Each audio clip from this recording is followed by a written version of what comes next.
جی اگر تو واقعی وہ شرعی معذور ہے، جیسے انہوں نے خود لفظ کہا کہ جس کا وضو قائم ہی نہیں رہتا، مسلسل قطرات آتے ہیں، اگر وہ حالت نماز میں ہیں اور قطرات آ جائیں تو وہ معاف ہوتے ہیں، حتیٰ کہ اگر کپڑے پہ لگیں گے تو وہ ناپاکی بھی شریعت نے اس وقتی طور پہ معاف رکھی ہے، اس وقت آپ کمپلیٹ کر لیں، پھر اگلی جب نماز کا وقت آئے تو جتنے حصے پہ نجاست اس کو پاک کر کے انہی سیم کپڑوں میں اگلی نماز ادا کی جا سکتی ہے۔ اور یہ دیکھیں نبی کریم صلی اللہ علیہ وسلم نے اس کو ظلم سے تعبیر فرمایا کہ جب اپنی زندگی میں اپنے بچوں میں مال تقسیم کریں تو کسی ایک کو سب دے دیں اور دوسرے کو نہ دیں۔ اس طرح یہ بھی گناہ ہے کہ ایک کو بہت زیادہ دے دیں، دوسرے کو بہت ہی کم دیں۔ پہلی صورت جو ہے وہ عدل کی یہ ہے کہ سب کو برابر دیں، چاہے لڑکا ہو چاہے لڑکی ہو، یہ افضل ترین صورت ہے۔ اور اس سے کم والی صورت یہ ہے کہ جیسے مال وراثت تقسیم ہوتا ہے کہ لڑکوں کو 2 حصے اور لڑکی کو 1 حصہ، اور اگر سارے ہی بیٹے ہیں تو بالکل ایکول دینا چاہیے ان کو، اس میں کمی بیشی کریں گے تو اس ٹھیک نہیں ہوتا۔ ہاں صرف ایک دینی فضیلت کے لیے لکھا ہے، جیسے کوئی بچہ باعمل حافظ قرآن ہے، عالم دین ہے، بعض بچے ماں باپ کے بڑے فرما بردار اور خدمت گزار ہوتے ہیں، انہیں اس نسبت سے تھوڑا سا زیادہ دے دیا جائے تو پھر کوئی حرج بھی نہیں۔ پہلی بات تو یہ کہ یہ شادی بیاہ کے اندر زکوٰۃ کو دیتے ہوئے احتیاط کریں کہ پہلی بات تو کہ وہ شرعی فقیر ہونے چاہیے، ان کی ملکیت میں کریں، یہ ضروری ہے۔ دوسرا یہ بھی دیکھیں کہ وہ آپ کے پیسے کو کس کام میں یوز کریں گے۔ اگر مطلب گھر سجانے کے اندر زکوٰۃ کا پیسہ لگایا تو پھر آپ کے پیسے کے دینے کا کیا فائدہ ہوگا۔ ایسی چیز کے اندر وہ صرف کریں کہ جو شادی کی بنیادی ضروریات کہلاتی ہیں، اور وہ شرعی فقیر ہیں تو ٹھیک ہے، پھر آپ ان کو دے سکتے ہیں۔ اور اس میں یہ بھی ہو سکتا ہے کہ اگر 3 مہینے بعد ہے تو چلیں آپ 3 مہینے اس کو روک لیں زکوٰۃ کو، یا ابھی ان کو دے دیں کہ بھئی یہ زکوٰۃ میری ٹھیک ہے، فوراً آپ فارغ ہو جائیں اور ان کو کہہ دیں یہ شادی میں صرف کر لینا تو ٹھیک ہے۔ دوسرا یہ 3 دن کی اگر انہوں نے اعتکاف کی منت مانی تھی، اگر تو یہ لفظ کہے تھے کہ ایک ساتھ 3 دن تو پھر تو لگاتار رکھنے ہوں گے، اور اگر مطلقاً صرف 3 دن کہے تھے تو پھر الگ الگ بھی ان کو رکھ سکتی ہیں۔ اور یا رسول اللہ کا کوئی وہ فطرہ وغیرہ نہیں ہوتا، ہمارا ہوتا ہے۔ ہاں یہ آپ کر سکتے ہیں کہ فطرہ دے کے اس کا ثواب نبی کریم کی بارگاہ میں بھی پیش کر دیں تو انشاءاللہ وہ قبول بھی ہوگا اور اجر ملے گا۔ اور یہ والدہ کے ساتھ جو یہ کہہ رہی ہیں کہ ہم زکوٰۃ نکال رہے ہیں، آپ اپنے سونے کا حساب کریں گے، والدہ اپنے کا۔ اگر جیسے پتہ نہیں شاید 2.5 تولہ ان کے پاس ہے اور آپ کے پاس اگر 7.5 تولہ سے کم ہے تو ایسا نہیں ہے کہ دونوں کو ملایا جائے۔ ایک ساتھ رہنے کا مطلب یہ نہیں ہوتا کہ مال بھی سب کا مل جائے گا، مال کا حساب علیحدہ علیحدہ ہوگا، تو مجھے نہیں لگتا کہ ان پہ زکوٰۃ بن رہی ہے۔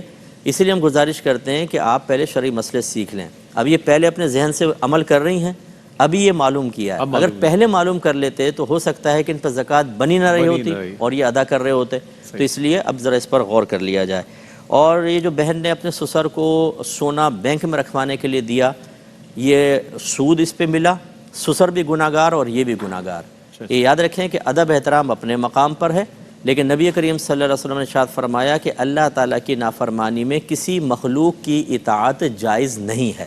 مفتی اگر یہ لا علم رہی ہوں اس بات سے کہ اس پر سود ہوگا تو ان کے لیے کیا حکم؟ دیکھیں یہ ایسے مسائل ہیں کہ اس میں لا علم عذر نہیں ہے۔ سودی مسائل جیسے یہ بنیادی مسائل ہوتے ہیں، ان کو سیکھنا لازم تھا۔ یہ غلط فہمی تمام لوگ ذہن سے نکال لیں کہ ہم میدان معاشر میں کہہ دیں گے اللہ تعالیٰ ہمیں تو معلوم نہیں تھا، وہاں سے کویسچن ہوگا کہ معلوم نہیں تھا تو کیوں معلوم نہیں کیا؟ دنیا کی تو ایک ایک چیز ہمیں معلوم ہوتی ہے۔ شادی بیاہ دیکھیں خواتین کر رہی ہوتی ہیں، ایک ایک رسم بتاتی ہیں، حتیٰ یہ کہتی ہیں جو ہماری مری ہوئی ساس ہے اس کو بھی جوڑا آئے گا۔ کسی نے کہا تو میں نے کہا وہ مری ہوئی ساس خود پہنے گی، کہا کہ نہیں وہ آتا ضرور ہے پھر کسی کو دے دیتے ہیں، یعنی وہ رسم نہیں چھوٹے گی۔ لیکن دینی معاملے میں ہمارے بھولے پن کا عالم یہ ہوگا کہ بس اللہ تعالیٰ قبول فرما لے۔ اور ان کی والدہ کے اگر گردے واش ہو رہے ہیں تو وہ روزے نہ رکھیں، کیونکہ واقعی ڈائلیسس میں بڑی تکلیف اور پریشانی ہوتی ہے، اور پھر لیکوڈ وغیرہ دوائیوں وغیرہ کے مسائل ہوتے ہیں، تو یہ ابھی نہ رکھیں۔ اللہ صحت دے تو بعد میں رکھ لیں، اور اگر ڈاکٹرز یہ کہتے ہیں کہ آگے بھی صحت کی امید نہیں ہے تو ہر روزے کے بدلے میں ایک صدقہ فطر کی مقدار یعنی 300 روپے صدقہ کر دیں تو انشاءاللہ یہ فدیہ جو ادا کریں گی بری ذمہ ہو جائیں گے۔ جی یہ کہتے ہیں کہ نانا کا انتقال ہوا تو فدیہ خالہ کو دیا جا سکتا ہے کہ نہیں؟ تو دے سکتے ہیں، کیونکہ وہ اپنے پیسے سے نہیں نکال رہے، تو ان کی والدہ نکال رہی ہیں تو دینا چاہیں تو دے دیں۔ اگر ان کے پیسے سے وصیت کی تھی، ان کے پیسے سے نکال رہے ہیں تو پھر بیٹی کو نہیں دے سکتے، پھر کسی اور کو دینا ہوگا۔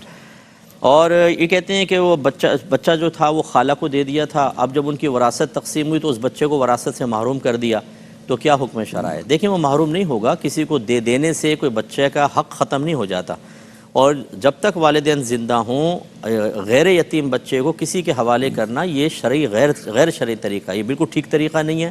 بچہ ایک تو بیچارہ اپنے ماں باپ کی محبت سے محروم ہو جاتا ہے، شفقتوں سے محروم ہوتا ہے، پھر اپنوں کے ساتھ اجنبیت پیدا ہوتی ہے، جس کا ایک رزلٹ آپ یہ دیکھ رہے ہیں۔ جنہوں نے اس کو وراثت سے محروم کیا سب کے سب گناہ گار ہیں۔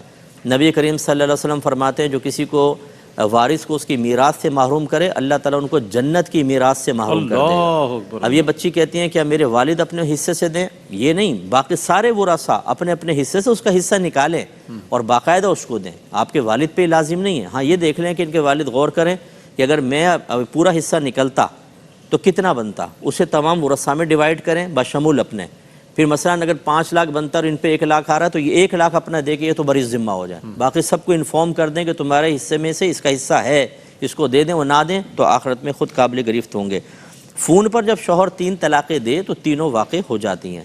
یہ یاد رکھیں کہ طلاق کے لیے نہ گواہ ضروری ہیں نہ بیوی کا سننا ضروری ہے، لہذا اگر ایک طلاق سن کے بیوی نے فون بند کر دیا کمال ہوشیاری سے تو یہ نہیں ہے کہ وہ 2 واقع نہیں ہوں گے، بلکہ بہن کو اس پہ غور کرنا چاہیے کہ اس نوبت تک پہنچے کیوں۔ فون بند کرنے کے بجائے اگر زبان بند کر لیتی پہلے اور شوہر اپنے معاملات کو ٹھیک کر لیتا، میں دونوں کا قصور کہتا ہوں، تو یہاں تک نوبت ہی نہ آتی۔ بالکل، لیکن بہرحال یہ تینوں طلاقیں واقع ہو جائیں گی۔ اور وطر میں دعائے قنوت یاد نہ ہو تو 3 بار رب اغفر لی رب اغفر لی رب اغفر لی، اے اللہ میری مغفرت فرما دے، اتنا کہہ لیں یہ بھی کافی ہے۔ اور اگر ان کو سال کی ابتدا بھول گئی کہ زکوٰۃ کا سال کب سے شروع ہوا تھا اور رمضان میں دیتے ہیں تو بس اب یہ ذہن بنا لیں کہ رمضان سے سال سٹارٹ ہوتا ہے، اللہ تعالیٰ معاف فرمائے گا، اب یہاں سے کنٹینیوسلی دیتی رہیں۔ اور 7.5 تولہ سونا کہتی ہیں کہ اگر ہم اس سے زکوٰۃ نکال دیں تو 7.5 تولہ نہیں رہے گا، تو نہ رہے، آپ زکوٰۃ نکالیں۔ ہاں نیکسٹ ایئر یہ ضرور ہوگا کہ جب آپ اس سے زکوٰۃ نکال دیں گے، اگر 7.5 تولہ سے کم رہا اور کوئی مال نہیں ہے تو اب زکوٰۃ نہیں بنے گی کیونکہ نصاب سے کم ہو گیا تھا۔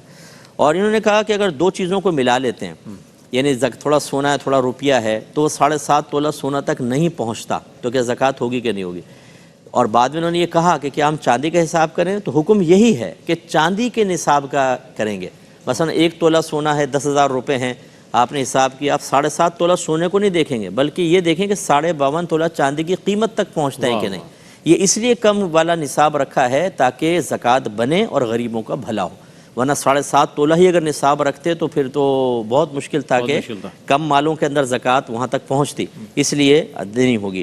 اور یہ جو کیس سے پاکستان میں فطرہ بھیج دیتے ہیں، حساب وہاں کا کریں، بالکل ٹھیک ہے، اور پاکستان بھیج رہے ہیں یہ بھی بہت اچھا ہے۔ یہ کوئی واجب نہیں ہوتا کہ جس کنٹری میں یا جس سٹی میں آپ ہیں وہیں پر دیں، پاکستان میں بہت مستحق ہیں، یہاں بھیج سکتے ہیں۔